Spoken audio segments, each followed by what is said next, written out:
Tactile Kids.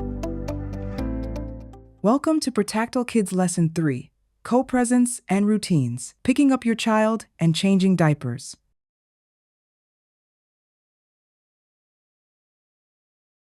Let's start with a few reminders. First, co-presence. Keeping in tactile contact with your child allows them to observe what you are doing and respond appropriately. Here you see Jhonen on Heather's lap. Their hands stay connected. Jhonen knows what Heather is doing because they are in co-presence. Next, PT affirmations. Tapping on various parts of the body means more than yes. It serves as encouragement, approval, and affirmation. Here, Heather taps on Jhonen's side and arm to let him know several things. She approves of what he is doing. Everything is okay. And yes, you are chewing. Say the PT word chew by squeezing your fingers together in a chewing motion. Say all done by swiping your fingers down on your child's body. Great review! Now let's learn something new. Here you see Darcy swiping one finger up and down Jhonen's thigh. This is the PT word, be right back.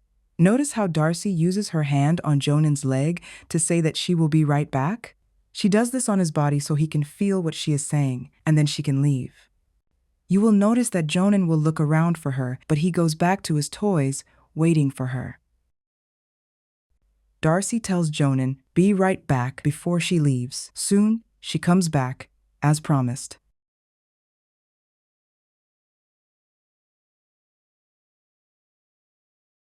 When Darcy returns, she pulls her fingers together twice on Jhonen's shoulder. This is the PT word, mom. Darcy uses the PT word for mom on Jhonen's shoulder as she kneels beside him, signaling, mom here.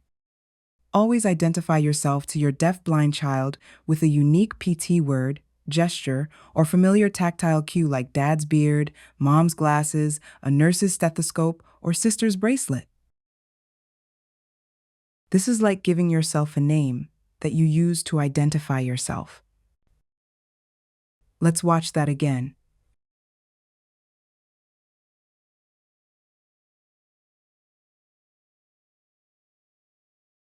Next, Darcy wants to pick Jhonen up. She taps his back to get his attention.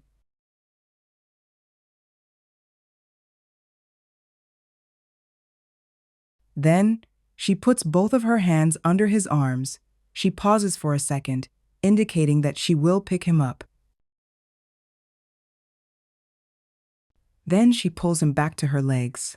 Before picking up your child, put your hands where you will pick them up and pause, then pick them up. Picking up your deaf-blind child. Before picking up your deaf-blind child, you should take some steps to let your child know that you will be picking them up. Let's see what happens if you pick up your deaf-blind child in the same way you would pick up a sighted child. A sighted child would see mom approach and bend down to pick them up.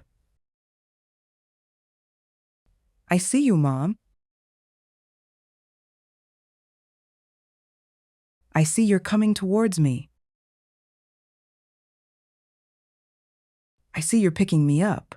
The sighted child is knowing by seeing. Doing the same action with your deaf-blind child will result in startling them. As you approach your deaf-blind child, they do not see you coming. They might feel the vibration of your steps and wonder who is getting close. They do not know you are there until you touch them. If this is the same moment you also begin to move them, they may get frightened and wonder, what are you doing with me?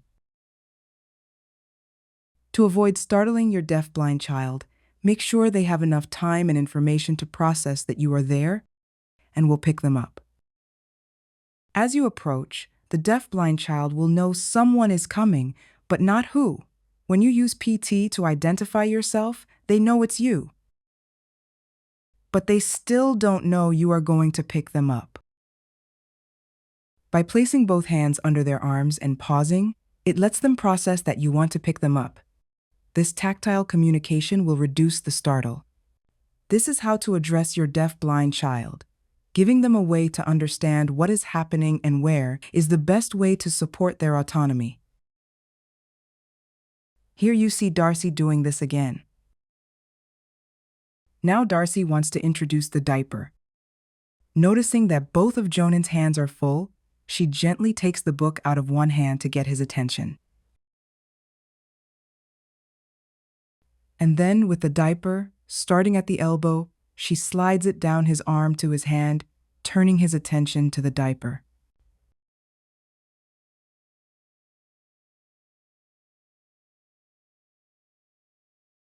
See how Darcy touches the diaper to his elbow and slides it to his hand? Remember? This is how you introduce an object.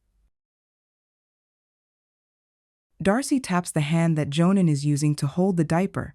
This means, good job. As Jhonen explores the diaper, Darcy taps his arm again to get his attention. She then taps his hips a couple of times. This is an attention tap. Darcy is letting him know what is coming next by tapping him in the area where the next action will be happening. By tapping Jhonen on his hips, she is letting him know it's time to change his diaper. Do this whenever you are about to change actions. Gently tap your child in the area that is important to bring their attention to it.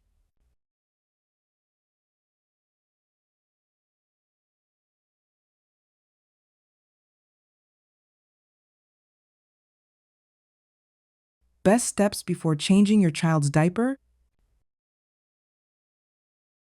Give taps of attention. I'm going to do it. Pick up your DeafBlind child.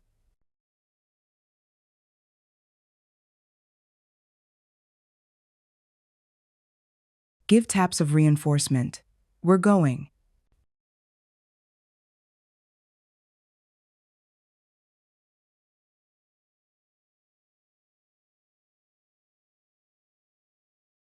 Gently place your child on the changing table, accompanying them with your hand.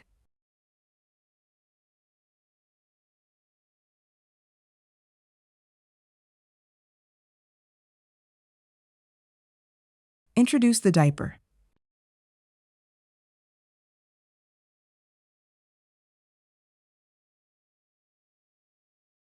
Give more attention taps where the next action will be so they know what is coming.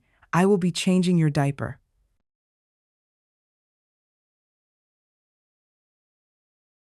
Have you noticed that Darcy maintains constant contact with Jhonen? As she picks him up, carries him, and lays him down, her hand is available to communicate on his body. Even when she leans over to pick up the diaper, she keeps a hand on him. This is important because she helps him feel her presence. Now let's review. PT word, be right back.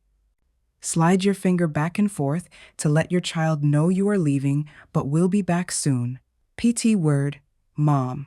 Pulling your fingers together on their shoulder, leg, arm, or belly lets them know their mommy is there. Picking up your child. First tap to get their attention. Put your hands in position, and then wait a second before moving them. Constant contact. This tells your child that you are there with them.